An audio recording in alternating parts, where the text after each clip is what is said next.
கர்த்தருடைய பரிசுத்த நாமத்துக்கு ஸ்தோத்திரம். இந்த நாளிலே 7ஆம் சங்கீதத்தை நாம் வாசிப்போம்.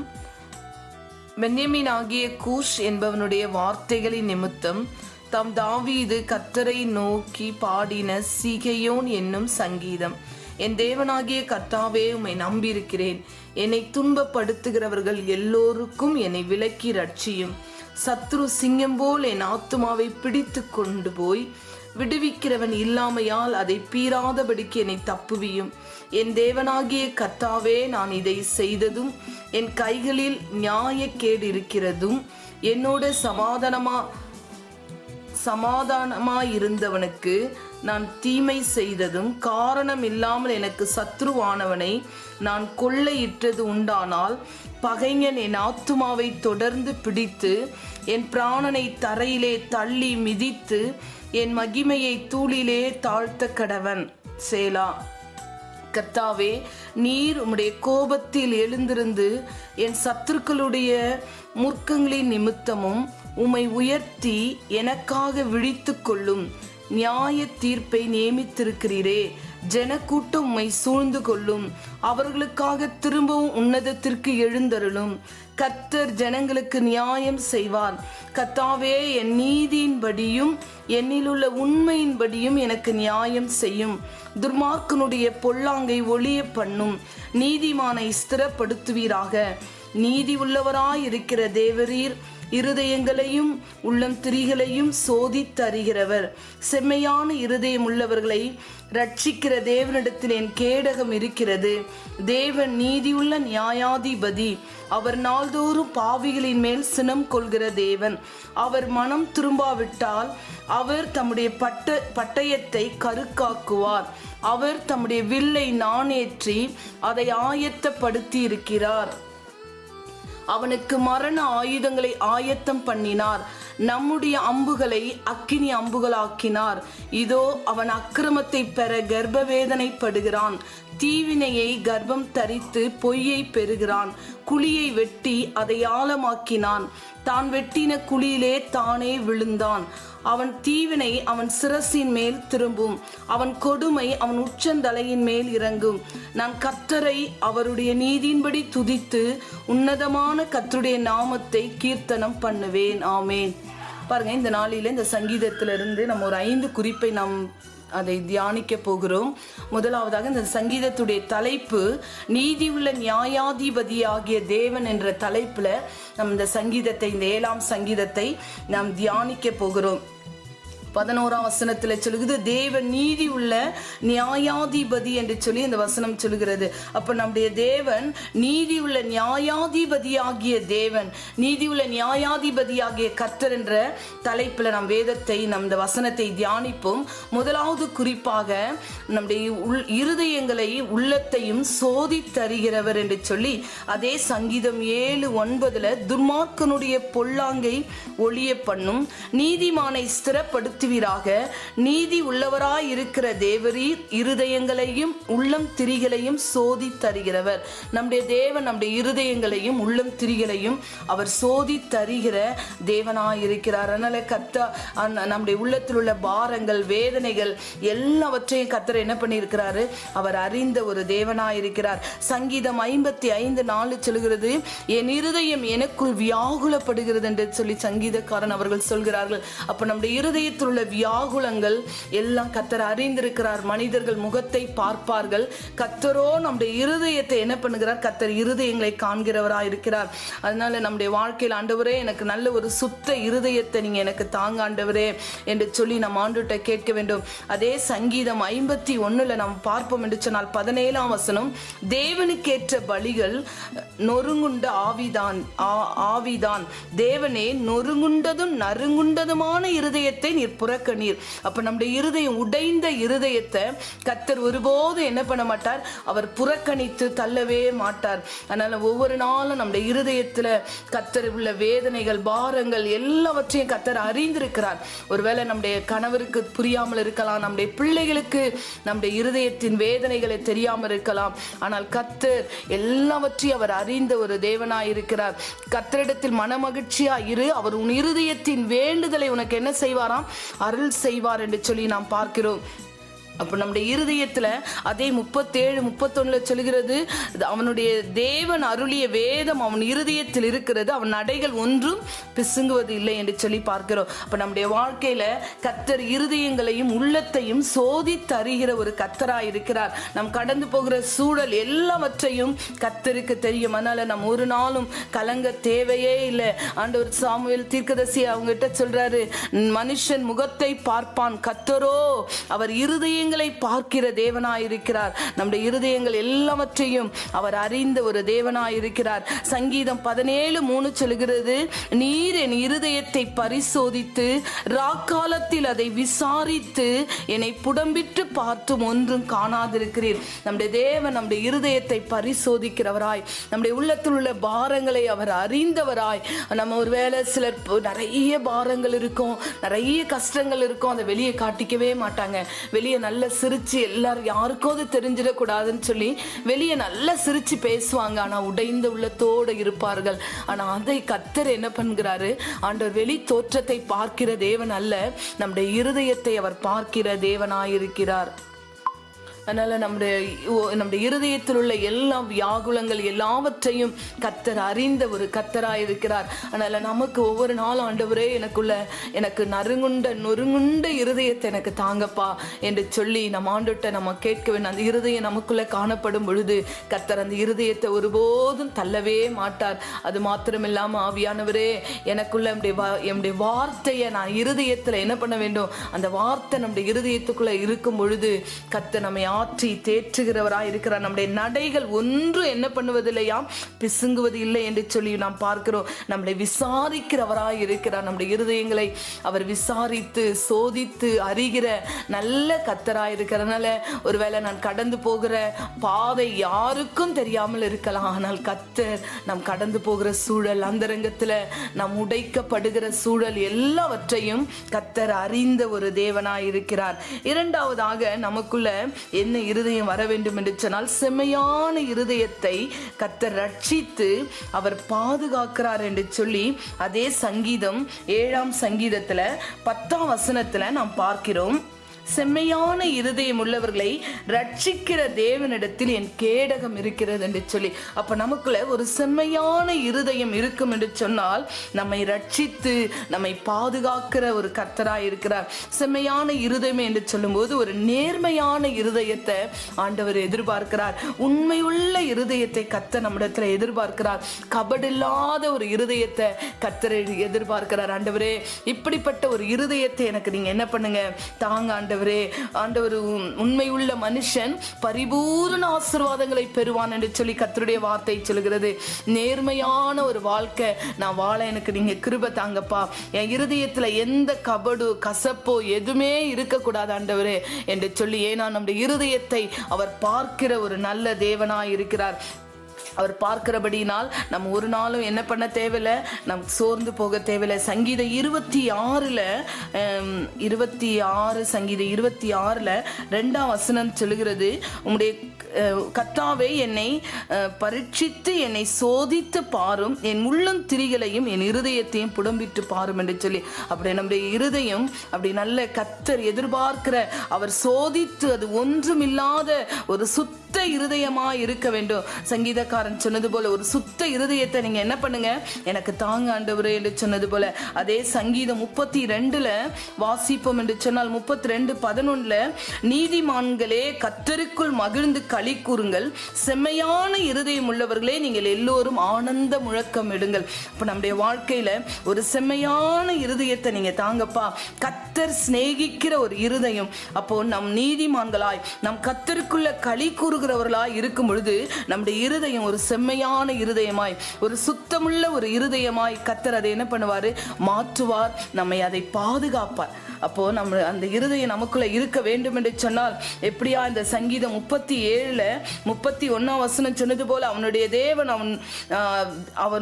தேவன் அருளிய வேதம் அவன் இருதயத்தில் இருக்கணும். அப்ப நம்முடைய இருதயத்துல கர்த்தருடைய வார்த்தை எழுதப்பட வேண்டும். இருதயமாகிய பலகையில கர்த்தர் எழுதின அன்றைக்கு மோசே அவரிடத்துல அந்த பலகையில 10 கட்டளைகளையும் அவர்கள் எழுதினார்கள். 613 கட்டளைகளை எழுதினார்கள். இன்றைக்கு நான் அந்த பலகையாகிய நம்முடைய இருதயத்தில் கர்த்தருடைய வார்த்தை ஒவ்வொரு நாளும் நாம் எழுதப்பட வேண்டும். ஆண்டவருடைய வார்த்தையை நல்லா படித்து ஆண்டவருடைய வார்த்தையோட அதிக நேரத்தை செலவிடும் பொழுது ஆண்டவருடைய வார்த்தை நம்முடைய இருதயத்தில் இருக்கும் பொழுது நாம் இடறி போகவே மாட்டோம். தவறான வழியை நாம் சூஸ் பண்ணவே மாட்டோம். நம்மை அழக ஆவியானவர் நம்மை நடத்துகிற ஒரு நல்ல கர்த்தராய் இருக்கிறார். அதனால் ஒவ்வொரு நாளும் கர்த்தருடைய வார்த்தையோடு நம்ம அதிக நேரத்தை செலவிடும் போது ஆண்டவரே நம்முடைய வார்த்தையை என் இருதயத்தில் நீங்கள் எழுதுங்க ஆண்டவரே, நோட்டில் இல்லைப்பா என் இருதயத்தில் என்ன பண்ணுங்க நீங்கள் எழுதுங்க ஆண்டவரே என்று சொல்லி நம்ம ஆண்டுகிட்ட கேட்க வேண்டும். சங்கீதம் 105:3 சொல்லுது, அவருடைய பரிசுத்த நாமத்தை குறித்து மேன்மை பாராட்டுங்கள், கர்த்தரை தேடுகிறவர்கள் இருதயம் மகிழுமா. அப்போ நம்முடைய இருதயம் மகிழ்ச்சியாக இருக்க வேண்டும் என்று சொன்னால் நல்ல கர்த்தரை தேடி அவரை ஆராதித்து அவரை நல்ல பாடி துதிக்கும் பொழுது கர்த்தருடைய வார்த்தையோடு நம் நேரத்தை செலவிடும் பொழுது நம்முடைய இருதயம் அது மகிழ்ச்சினால் அதை நிரப்பப்படும். அதை கர்த்தர் நல்ல ஒரு மகிழ செய்வார். அப்படிப்பட்ட அனுபவத்தை நம்ம ஆண்டவர்கிட்ட கேட்க, ஆண்டவரே நான் நல்ல கர்த்தரை தேடுகிறவர்கள் இருதயம் என்ன பண்ணும், மகிழும் என்று சொல்லி நாம் பார்க்கிறோம். அதே சங்கீதம் 64 சங்கீதத்துல 10 சொல்லுகிறது, நீதிமான்கள் கர்த்தருக்குள் மகிழ்ந்து அவரை நம்புவான் செம்மையான இருதயம் உள்ளவர்கள் யாவரும் மேன்மை பாராட்டுவார்கள். அப்போ நாம் நீதிமானாய் இருக்கும் பொழுது கர்த்தருக்குள் மகிழ்ந்து களி கூறும் பொழுது அவனுடைய இருதயம் செம்மையாய் அது மாறும். அப்போ இருக்கும் பொழுது நம்முடைய இருதயத்துல நல்ல ஒரு மகிழ்ச்சியும் அந்த இருதயத்துல மேன்மை பாராட்டுமா. நீதிமான் கர்த்தருக்குள் மகிழ்ந்து அவரை நம்புவானா. அப்போ நம்ம இருதயம் ஒரு செம்மையான இருதயமாக இருக்கும்போது கர்த்தர் மேலே நல்ல ஒரு விசுவாசம் நமக்குள்ளே காணப்படும். நல்ல ஒரு கர்த்தர் நம்ம என்ன பண்ணுவான், யாவரும் மேன்மை பாராட்டத்தக்கதாய் அநேக கண்கள் ஆச்சரியப்படத்தக்கதாய் கர்த்தர் நம்மை உயர்த்த போதுமானவராக இருக்கிறார். அப்போ கர்த்தருடைய வார்த்தையோடு நம்ம அதிக நேரத்தை என்ன பண்ண வேண்டும், செலவிட வேண்டும். மூன்றாவதாக சங்கீதம் 7:11-12 சொல்லுகிறது, தேவன் நீதி உள்ள நியாயாதிபதி, அவர் நாள்தோறும் பாவியின் மேல் சினம் கொள்கிற தேவன், அவன் மனம் திரும்பாவிட்டால் தம்முடைய பட்டயத்தை கருக்காக்குவார், அவர் தம்முடைய வில்லை நாணேற்றி அவனை ஆயத்தப்படுத்தி இருக்கிறார்.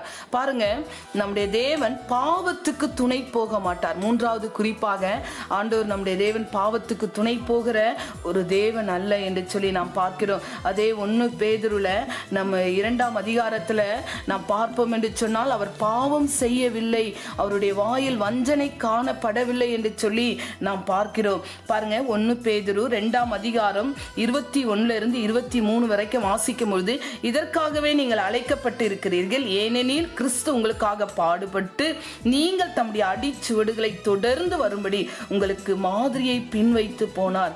அப்ப நம்முடைய தேவன் பாவத்திற்கு அவர் என்ன பண்ண மாட்டார், துணை போகவே மாட்டார். பாவியை நேசிக்கிறார், ஆனா பாவத்துக்கு அவர் சிங்கத்தை போல அவர் எழும்பி நிற்பார். அதனால ஆண்டவர் ஒரு நாள் அவர் போகிறவர் அல்ல. நமக்கு ஒரு முன்மாதிரியான வாழ்க்கை வாழ்ந்திருக்கிறார். 22 சொல்கிறது, அவர் பாவம் செய்யவில்லை, அவருடைய வாயில் வஞ்சனை காணப்படவில்லை, அவர் வையப்படும் பொழுது பதில் வையாமலும் பாடுபடும் பொழுது பயமுறுத்தாமலும் நியாயமாய் தீர்ப்பு செய்கிறவனுக்கு தம்மை ஒப்புவித்தார் என்று சொல்லி பார்க்கிறோம். அப்ப நம்முடைய தேவன் அப்படி பாவம் செய்யாத ஒரு தேவனாயிருக்கிறார்.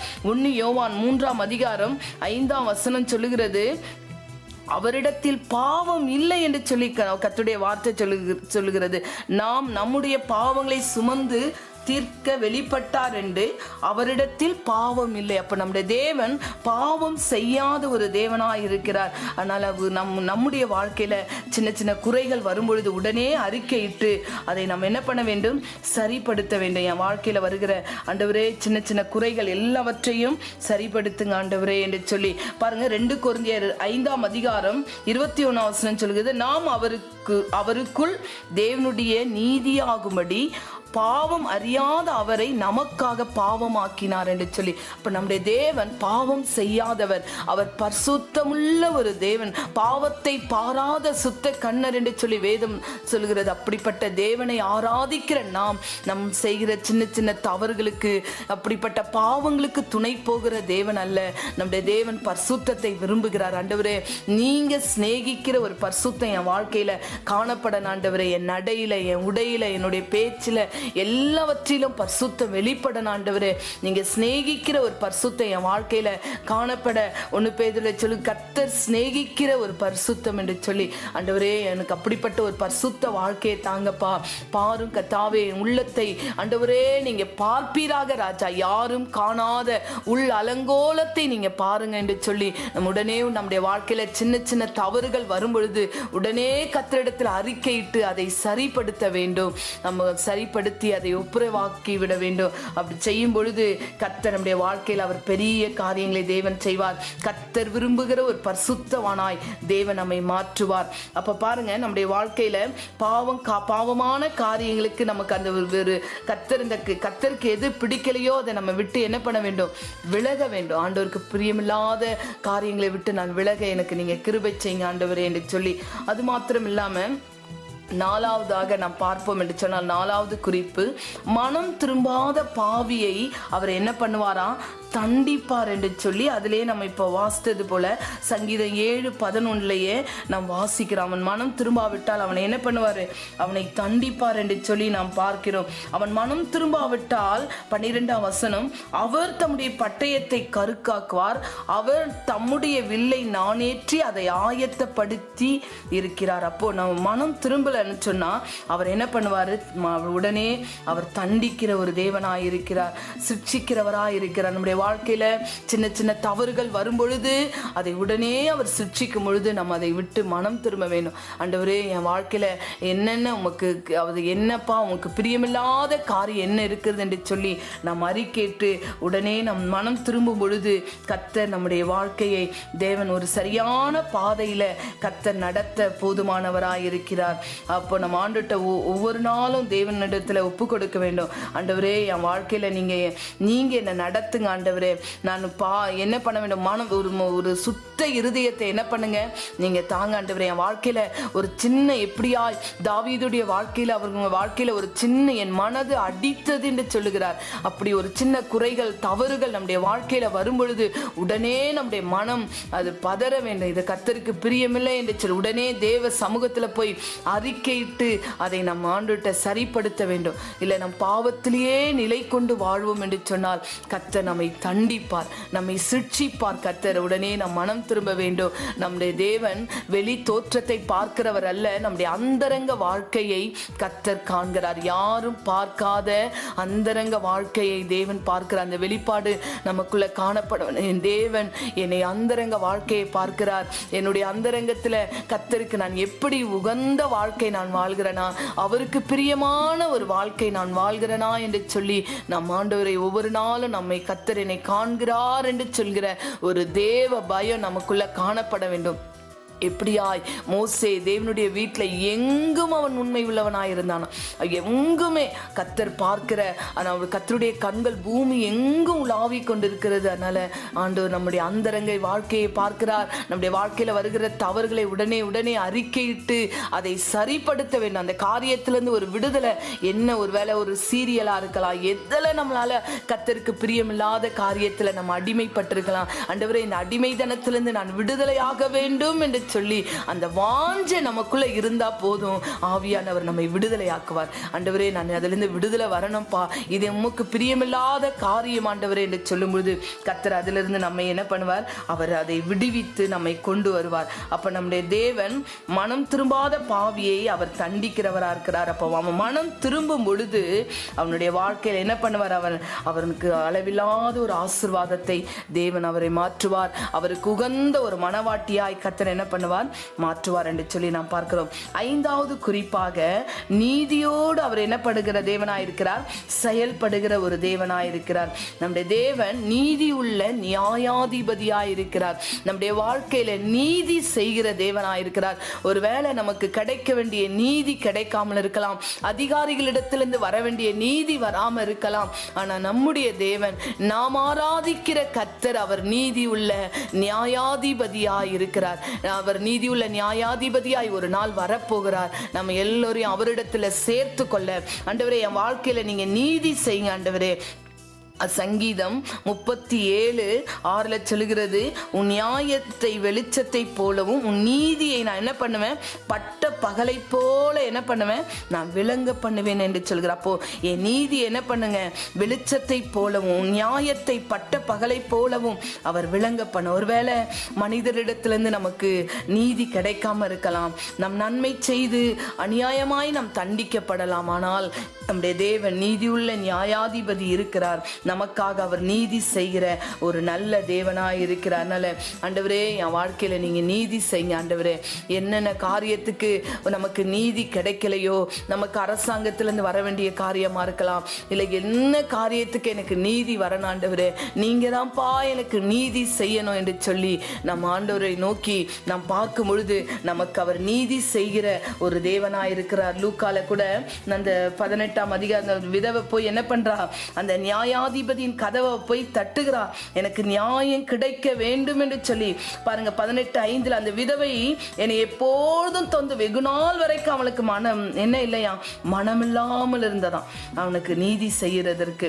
அந்த பட்டணத்தில் ஒரு விதவை இருந்தால், 3ஆம் வசனம், அவள் அவனிடத்தில் போய் எனக்கும் என் எதிராளிக்கும் இருக்கிற காரியத்தில் எனக்கு என்ன செய்ய வேண்டும், நியாயம் செய்ய வேண்டும் ஆண்டவரே என்று சொல்லி வெகு நாள் வரைக்கும் விண்ணப்பம் பண்ணினாலாம். ஆனா ஒரு நாள் பாருங்க, பின்னும் கர்த்தர் அவர்களை நோக்கி, அநீதி உள்ள அந்த 6ஆம் வசனம், அநீதி உள்ள அந்த நியாயாதிபதி சொன்னதை சிந்தித்து பாருங்கள், அந்தபடியே தேவன் தம்மை நோக்கி இரவும் பகலும் கூப்பிடுகிறவர்களாகிய தம்மால் தெரிந்து கொள்ளப்பட்ட ஒரு விஷயத்தில் நீடிய பொறுமை உள்ளவர்களாய் இருந்து அவர்களுக்கு நியாயம் செய்யாமல் இருப்பாரோ, சீக்கிரத்தில் அவர்களுக்கு நியாயம் செய்வார் என்று உங்களுக்கு சொல்கிறேன். ஆகிலும் மனுஷகுமாரன் வரும்பொழுது பூமியில் விசுவாசத்தை காண்பாரோ என்று சொல்லி கர்த்தருடைய வார்த்தை சொல்கிறது. அதனால நீங்க சோர்ந்து போக தேவையில்லை, எனக்கு கிடைக்க வேண்டிய நீதி கிடைக்கலையே என்று சொல்லி ஒருவேளை கலக்கத்தோடு இருக்கிற தேவ பிள்ளையே, இன்னைக்கு கர்த்தர் உண்டத்துல சொல்கிறார், உன் நீதியை நான் விளங்க பண்ண போகிறேன், உன்னுடைய வாழ்க்கையில நான் நீதி செய்ய போகிறேன் என்று சொல்லி கர்த்தர் சொல்லுகிறார். நான் நீதி செய்கிற ஒரு நல்ல தேவனாய் இருக்கிறேன் என்று சொல்லி. ஆனால் நாம் ஆராதிக்கிற தேவன் அவர் சீக்கிரத்தில் அவர் உனக்கு என்ன செய்ய போகிறார், அவர் நியாயம் செய்ய போகிறார். சீக்கிரத்தில் அவர் உன்னுடைய நீதியை கர்த்தர் விளங்க பண்ண போகிறார். அவர் நாம் ஆராதிக்கிற கர்த்தர் அவர் நீதியுள்ள நியாயாதிபதியாய் இருக்கிறார். அவர் ஒரு நாள் நீதியுள்ள நியாயாதிபதியாய், அவர் ராஜாதி ராஜாவாய், கர்த்தாதி கர்த்தராய் அவர் வரப்போகிறார். வந்து அவர் நமக்காக அவர் நீதி செய்கிற நல்ல தேவனாய் இருக்கிறார். கர்த்தர் தாமே இந்த வார்த்தையை தேவன் ஆசீர்வதிப்பாராக. எங்கள் அன்புள்ள தெய்வமே, நாங்கள் துதிக்கிறோம் ஆண்டவரே, கொடுத்த நல்ல வார்த்தைக்காய் நாங்கள் துதிக்கிறோம் ராஜா. எங்களுடைய வாழ்க்கையில் ஆண்டவரே, நீர் நீதி செய்கிற ஒரு நல்ல தேவனாய் இருக்கிற ஆண்டவரே, எங்களுடைய இருதயங்களையும் ஆண்டவரே எங்களுடைய உள்ளத்தையும் சோதித்து அறிகிற நல்ல கர்த்தராய் நீர் இருக்கிறீர் ஆண்டவரே. அப்பா, எங்களுடைய இருதயத்தை பார்க்கிற தேவன் ஆண்டவரே, எங்களுடைய உடைந்த இருதயத்தை நீங்க பார்க்கிறீங்க ஆண்டவரே. ஒருவேளை மனுஷர்களுக்கு அது தெரியாமல் இருக்கலாம், என் பிள்ளைகளுக்கு அது புரியாமல் இருக்கலாம், என்னுடைய கணவருக்கு அது புரியாமல் இருக்கலாம். ஆனாலும் ராக்காலங்களில இருதயத்தை உடைந்து அழுது ஜெபிக்கிறதை, அழிந்து போற ஆத்துமாக்களுக்காக நொறுங்குண்ட இருதயத்தை அது கதறி ஜெபிக்கிறதை கர்த்தர் காண்கிறார். அதற்கேற்ற பிரதிபலனை தேவன் தருவார். ராக்காலங்களில விசாரிக்கிற கர்த்தர், நம்முடைய இருதயத்தை பார்க்கிற கர்த்தர், மனிதன் முகத்தை பார்ப்பான், கர்த்தரோ நம்முடைய இருதயங்களை காண்கிற தேவனாயிருக்கிறார். ஆண்டவரே, இருதயங்களை பார்க்கிற தேவனாயிருக்கிறார். ஆண்டவரே, ஆண்டவரே, எங்களுடைய இருதயத்தை உடைந்த இருதயத்தை நீங்க ஒருபோதும் தள்ள மாட்டீங்கப்பா. ஆண்டவரே, எங்கள் இருதயத்தில் உள்ள வியாகுலங்களை கர்த்தர் அறிந்திருக்கிறீர். ஆண்டவரே, செம்மையான இருதயத்தை எங்களுக்கு தருவீராகப்பா. இரண்டாவது, எங்க வாழ்க்கையில செம்மையான இருதயத்தை ரட்சித்து எங்களுக்கு பாதுகாப்பை தாங்க ஆண்டவரே. ஆண்டவரே, எங்களுடைய இருதயத்துல நேர்மையான இருதயம், உண்மையான ஒரு இருதயம் ஆண்டவரே. மோசே தேவனுடைய வீட்டில் எங்கும் உண்மை உள்ளவனாய் இருந்தானே அப்பா, அப்படிப்பட்ட இருதயத்தை எங்களுக்கும் நீங்க தாங்க ஆண்டவரே. கபடில்லாத ஒரு இருதயத்தை எங்களுக்கு தாங்கப்பா ஆண்டவரே. மூன்றாவதாக ஆண்டவரே, பாவத்துக்கு துணை போக மாட்டீர் ஆண்டவரே. எங்களுக்கு நீங்க உம்முடைய அடிச்சுவடுகளை ஆண்டவரே நீர் வாழ்ந்து காட்டி பாவம் செய்யவில்லை ஆண்டவரே. ஆவியானவரே, பாவத்தை பாராத சுத்த கண்ணராய் நீர் இருந்திருக்கிறீர் ஆண்டவரே. நீர் ஆண்டவரே விரும்புகிற பரிசுத்த வாழ்க்கை எங்களுடைய வாழ்க்கையில காணப்படட்டும். நீர் விரும்புகிற ஆண்டவரே சிநேகிக்கிற பரிசுத்தம் எங்க வாழ்க்கையில இருக்கட்டும் ஆண்டவரே. பாவி ஆண்டவரே, மனம் திரும்பாத பாவியை தேவாவியானவரே நீர் தண்டிக்கிறவராய் இருக்கிறீர் ஆண்டவரே. அவன் மனம் திரும்பும் பொழுது அவனை மனவாட்டியாய் கர்த்தர் நீர் அணைத்துக் கொள்கிறீர் ஆண்டவரே. தேவாவியானவரே அப்பா, எங்களுடைய வாழ்க்கையில ராஜா அப்படிப்பட்ட தவறுகள் குறைகள் வரும் பொழுது நாங்க எங்க இருதயத்தை கடினப்படுத்தாதபடி ஆண்டவரே, என் கல்லான இருதயத்தை எடுத்து போடுங்கப்பா, சதையான இருதயத்தை தருவீராகப்பா ஆண்டவரே. தாவீது அவங்க சொன்னது போல, சங்கீதக்காரன் சொன்னது போல, சின்ன தவறுகள் வரும்பொழுது என்னுடைய இருதயம் அடித்தது என்று சொன்னது போல எங்களுடைய வாழ்க்கையில் அப்படிப்பட்ட அனுபவத்தை தேவன் தருவீராகப்பா. சின்ன காரியங்கள் ஆண்டவரே, சின்ன சின்ன குறைகள் எங்களுடைய வாழ்க்கையில வரும் பொழுது எங்களுடைய இருதயம் அடிக்கட்டும் ஆண்டவரே. அப்படிப்பட்ட அனுபவத்தை தேவன் எங்களுக்கு தர வேண்டுமாறு நாங்கள் செபிக்கிறோம் ஆண்டவரே. ஆவியானவரே, நீதியோடு செயல்படுகிற தேவனாயிருக்கிறீர் ஆண்டவரே. எங்களுக்கு நீதி உள்ள நியாயாதிபதி சீக்கிரமாய் எங்களுக்கு நீதி செய்து ஆண்டவரே, எங்க நியாயத்தை எங்க நீதியை விளங்க பண்ண போகிறீர் ஆண்டவரே. ஆண்டவரே, நீர் ஒரு நாள் நியாயாதிபதியாய் வந்து ஆண்டவரே உம்மோடு எங்களை சேர்த்து கொள்ள போகிறீர் ஆண்டவரே. ஆண்டவரே, கர்த்தர் கொடுத்தது நல்ல வார்த்தைக்காய் நன்றி ஆண்டவரே. கேட்ட பிள்ளைகளுடைய வாழ்க்கையிலும் கர்த்தர் நீங்க செய்வீராக. தாழ்த்தின் கரத்தில் ஒப்பு கொடுக்கிறோம் இயேசுவின் நாமத்தில் பிதாவே, ஆமேன், ஆமேன்.